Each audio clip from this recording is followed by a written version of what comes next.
Assalamu alaikum wa rahmatullahi wa barakatuhu, dear class 10th students. So in the yesterday's video we have discussed about the different evidences of the evolution, and now the today's video is regarding the evolution by stages. So whatever be the changes which occur from one form to another form in an organism, and those all the changes occurs gradually, not abruptly, not immediately. तो जो भी अगर मैं कहूँगा evolution जो भी होता है, तो इवोल्यूशन में जो भी चेंजेस आ जाती है, या एक organism, one organism changes to another organism, and this change occurs by steps. तो ये स्टेप्स, ये चेंज जो है ये बिट बाय बिट होती है, यानी कि यही चेंज जो है ये स्टेप्स में होती है.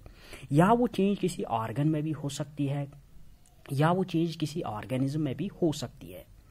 तो ये हम कहेंगे कि इवोल्यूशन जो होता है, evolution is nothing but it is gradual change from one organism to another organism. और ये चेंज कब होती है, ये किस तरीके से होती है? It occurs bit by bit, it occurs gradually. तो it takes more time, it takes hundreds and thousands of years to गो.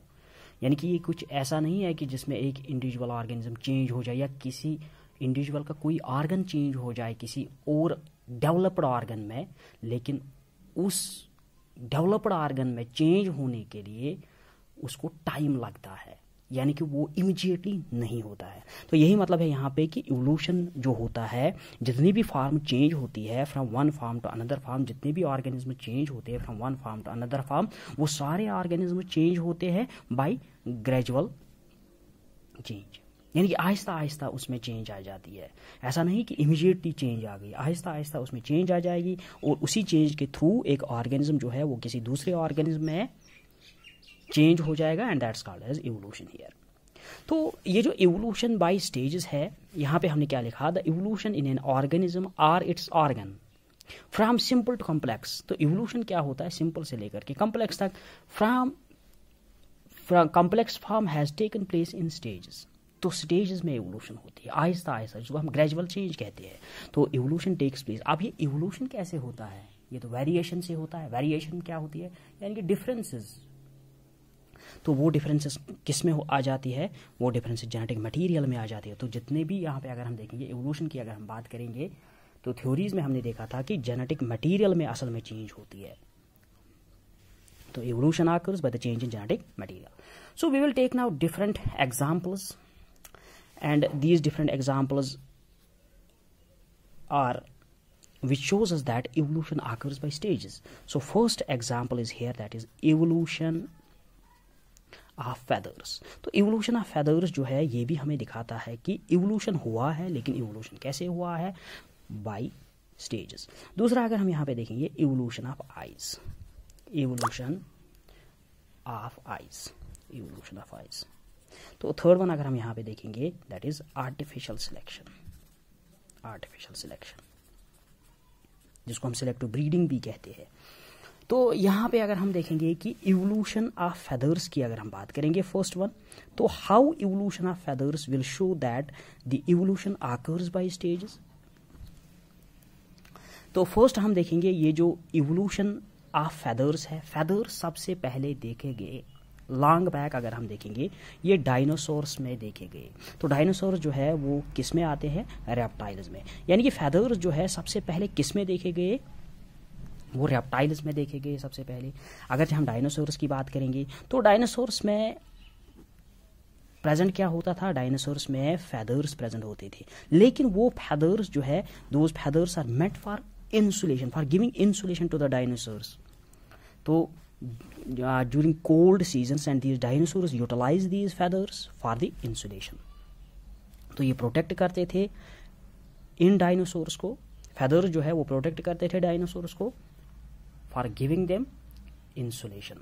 तो उस इंसुलेशन से क्या होता है? उस इंसुलेशन से इनको ज़्यादा कोल्डनेस जो है उससे ज़्यादा इफेक्ट नहीं पड़ता इनको. लेकिन अब क्या हुआ? अब उसके बाद क्या हुआ? अब चेंजेस आ गए, और ये फेदर जो है, ये फेदर सब बर्ड्स में भी है, लेकिन बर्ड्स ने इनको यूज़ किस लिए किया? एक तो इंसुलेशन के लिए, इंसुलेशन के लिए भी यूज़ करते हैं. दूसरा इन्होंने यूज़ किया इसको, most important characteristic feature of the birds that they will utilize the feathers. किसके लिए वो यूटिलाइज करते हैं? For flighting. तो फ्लाइट के लिए वो यूज़ करते हैं फेदर्स को। फेदर्स जो थे डायनासोर्स में भी प्रेजेंट थे, लेकिन डायनासोर्स ने इस्तेमाल किया था फेदर्स को only for what, only for insulation. लेकिन अगर हम बर्ड्स की बात करेंगे, बर्ड्स के पास भी फेदर्स है, तो वहाँ पे इंसुलेशन के लिए भी और फ्लाइटिंग के लिए भी। तो मैंने एक एग्जांपल दी थी जब हमने यहाँ पे पैलियोंटोलॉजी में मैंने एक एग्जांपल दी थी, दैट्स आर्चियोप्टेरिक्स। तो आर्चियोप्टेरिक्स एक फॉसल था, उस फॉसल में अगर हम देखेंगे, मैंने कहा था दैट फॉसल वाज डायनासोर, यानी कि वो रेप्टाइल था। दैट फॉसल वाज रेप्टाइल, लेकिन उस बर्ड में उसको लिजर्ड बर्ड भी कहा गया बाद में। क्यों? क्योंकि उसके फीचर्स जो थे रेप्टाइल्स के भी थे और बर्ड्स के भी थे, यानी कि उस फेदर्स भी प्रेजेंट थे। तो उसी से हमें ये पता चलता है कि some of the reptiles will change into the birds. तो this is the evolution of the feathers.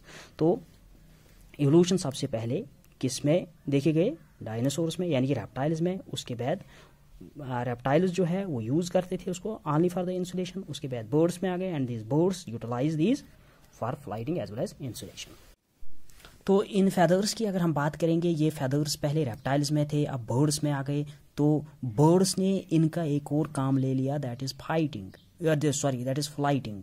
तो ये फ्लाइटिंग का इनका काम है, मीन्स कि रेप्टाइल्स अभी तक फ्लाइट नहीं कर रहे थे, लेकिन रेप्टाइल जो है वो चेंज हो गए किसी और ऑर्गेनिज्म में। इन्होंने लिया काम फेदर्स का for the flighting, and this shows here that there is evolution from dinosaurs to the birds.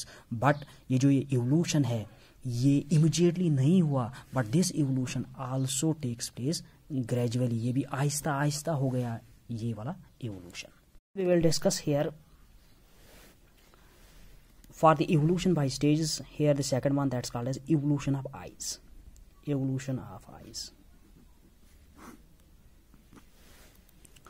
अगर हम देखेंगे ये जो आइज, अगर हम देखेंगे in the primitive organisms, in the primitive and similar organisms, यानी कि इगुलिना।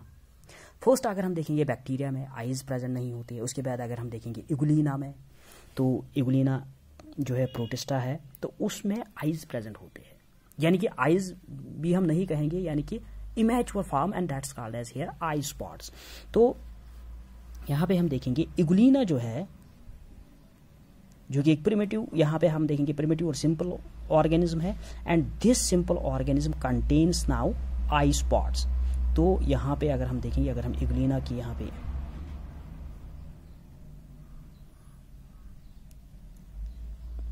तो this contains here the eye spot, and it contains here the flagella, long flagella, one long flagella, and this is here the eye spot. तो आई spot जो कि इगुलिना में present है, this eye spot is, एक तो ये स्मॉल है, rudimentary है, and it detects light little bit, it helps to detect light to this organism, and this Euglena contains the eye spot. ये जो eye spot, this eye spot in Euglena is hidden. ये तो एक तो ये rudimentary होता है, छोटा सा होता है, हिडन होता है, यानी कि ये विजिबल ही नहीं होता है, नॉट विजिबल, नॉट डिस्टिंक्ट, ये डिस्टिंक्ट नहीं होता, छोटा सा होता है। लेकिन अगर हम देखेंगे इगुलिना के बाद एक कॉम्प्लेक्स ऑर्गेनिज्म है, and that's called as flat worms. तो फ्लैट वर्म्स की अगर हम बात करेंगे, फ्लैट वर्म्स यानी कि प्लेनेरिया, एक एग्जाम्पल हम लेंगे, तो यहाँ पे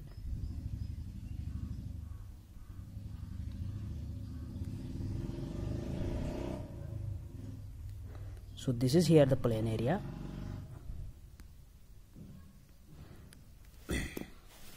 तो ये जो यहाँ पे ये प्लेनेरिया है, अगर हम प्लेनेरिया की बात करेंगे, तो प्लेनेरिया में यहाँ पे प्रेजेंट क्या होता है, यहाँ पे आई स्पॉट्स प्रेजेंट होते हैं। लेकिन कितने आई स्पॉट्स यहाँ पे होते हैं? यहाँ पे 2 आई स्पॉट्स प्रेजेंट होते हैं। लेकिन अगर हम इन आई स्पॉट्स की बात करेंगे, एक तो ये आई स्पॉट्स थोड़े से डेवलप्ड है टू दैट ऑफ द इगुलिना। तो इगुलिना से ये जो आई स्पॉट्स है ये तो डेवलप्ड है। दूसरे, अब ये हिडन भी नहीं है, ये हिडन भी नहीं है, ये डिस्टिंक्ट है, ये डिस्टिंक्ट है, हिडन नहीं है, डिस्टिंक्ट है, और थोड़े से डेवलप्ड है टू दैट ऑफ द इगुलिना। तो इसी तरीके से अगर हम देखेंगे, अगर हम आगे आगे चलेंगे, तो there are different organisms there. तो कुछ ऑर्गेनिज्म्स है, दैट मीन्स अगर इंसेक्ट्स की अगर हम बात करेंगे, ऑक्टोपस की अगर हम बात करेंगे, तो उनमें भी आइज है, लेकिन more developed to that of the planaria. Planaria क्या है? प्लेनेरिया एक फ्लैट वर्म है। तो अब जितने भी ऑर्गेनिज्म्स आएंगे, अगर हम क्लासिफिकेशन के थ्रू जाएंगे, चाहे इंसेक्ट्स आ जाएंगे, चाहे अगर हम देखेंगे ऑक्टोपस आ जाएगा, या कुछ वर्टेब्रेट्स आ जाएंगे, तो उनमें भी आइज प्रेजेंट है, लेकिन आइज जो प्रेजेंट है वहाँ पे वो बहुत ही डेवलप्ड है as that of the planaria, और प्लेन एरिया के आइज जो है वो डेवलप्ड है as that of the Euglena. तो अगर हम यहाँ पे मैन की बात करेंगे, मैन यानी कि मैमल, अगर हम मैन की बात करेंगे तो मैन में जो आइज प्रेजेंट होते हैं वो आइज जो है वो हाईली डेवलप्ड होते हैं, हाईली डेवलप्ड।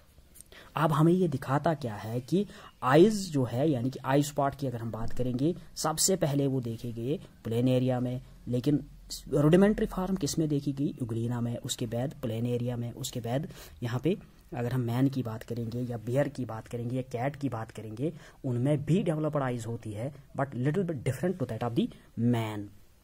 अब ये जो सिलसिला आ गया यहाँ पे आइज का, अब ये आइज भी डेवलप हो गई, यानी कि आइज सिंपल फॉर्म से लेकर के कॉम्प्लेक्स फॉर्म तक आ गई, and this simple form to complex form, and it occurs gradually. तो it takes a lot of time for the eye to change from the simple one to the complex ones, and this also shows, that means evolution of eyes also shows that evolution occurs by the stages. So this is the second example, that evolution occurs by the stages. And now the third one we will discuss here, that